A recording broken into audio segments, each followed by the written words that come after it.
అందరికీ నమస్కారం. Welcome to Srimayi home foods. ఈరోజు శ్రీమయి హోమ్ ఫుడ్స్లో మరొక రెసిపీ చేద్దామండి. వచ్చేసి సోరకాయ గారెలు. సోరకాయ గారెలకు ముందుగానే ఐటమ్స్ అన్నీ తీసుకున్నానండి. నేను సాల్ట్, నువ్వులు, జీరా పౌడర్, కరివేపాకు, ధనియాలు కచ్చా పచ్చాలాగా మిక్సీ పట్టుకున్నానండి.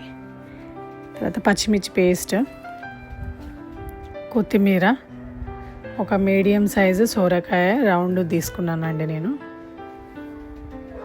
శనగపప్పు ఒక 1 అవర్ ముందే నానబెట్టుకున్నాను. తర్వాత బియ్యపిండి.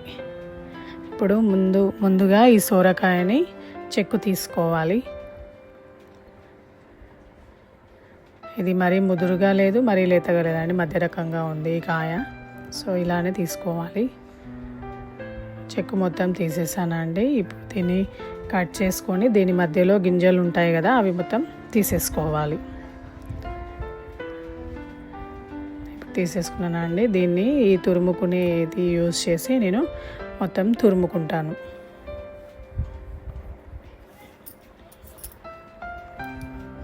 సో ఈ ఎండాకాలంలో ఈ సొరకాయ గారెలు మనకి ఎంతో చలువని అందిస్తాయండి. ఇది కూడా వాటర్ కంటెంట్ ఎక్కువ ఉంటుంది కదా.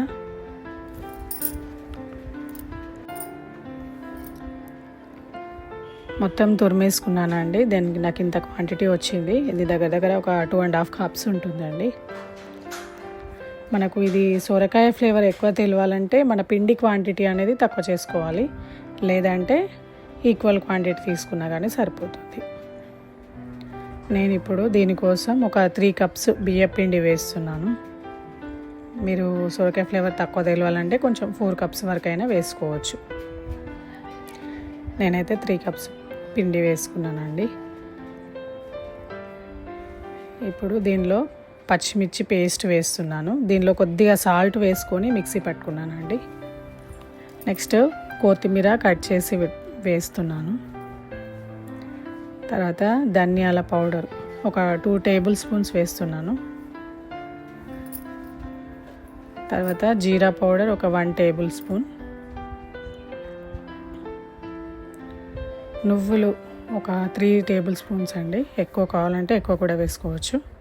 నెక్స్ట్ శనగపప్పు నానబెట్టుకున్నాను కదా, అది వేస్తున్నాను. అది ఒక 1/2 కప్ నానబెట్టుకున్నానండి. మీరు దీని ప్లేస్లో పెసరపప్పు కూడా వేసుకోవచ్చు.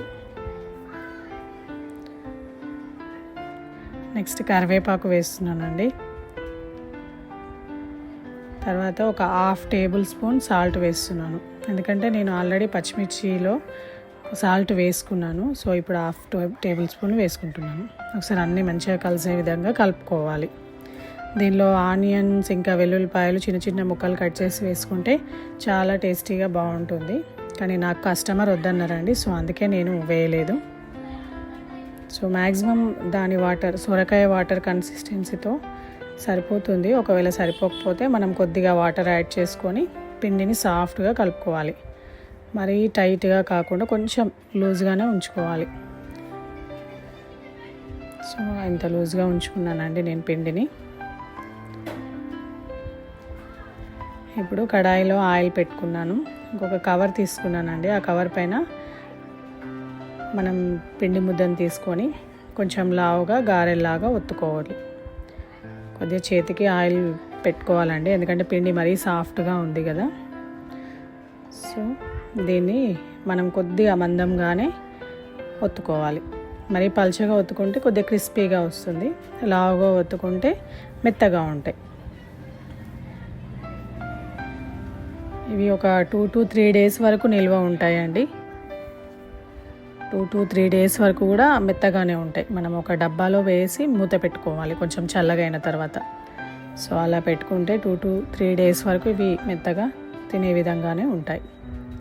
సో వీటిని ఇప్పుడు ఆయిల్లో ఫ్రై చేసుకోవాలి. మరీ డీప్ రోస్ట్లా కాకపోయినా ఒక 2-3 మినిట్స్ ఫ్రై చేసుకుంటే సరిపోతుంది. క్రిస్పీగా తినే వాళ్ళు ఉంటే డీప్ రోస్ట్ చేసుకున్నా బాగానే ఉంటుంది.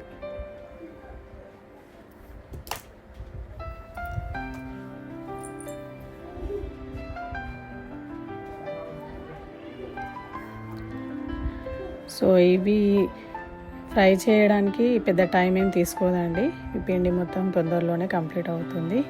నెక్స్ట్ ఇవి సేమ్ కుల్చా అంటారు కదండి, మనకు రెస్టారెంట్లో ఇస్తారు కుల్చా, ఆ ఫ్లేవర్ వచ్చిందండి టేస్ట్ కూడా ఇది. సో ఒకసారి ట్రై చేయండి మీరు కూడా.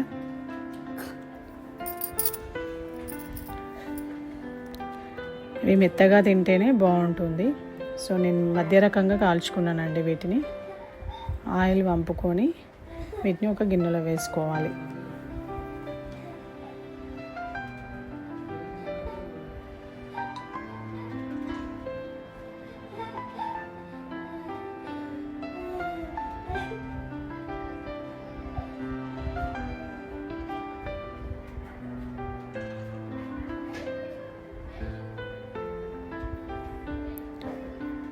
సొరకాయ గారెలు రెడీ అయ్యాయండి.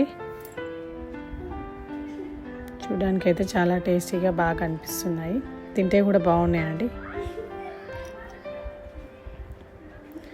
సో ఎంతో రుచికరమైన సొరకాయ గారెలు తయారయ్యాయండి. For more videos please subscribe my channel. Thank you.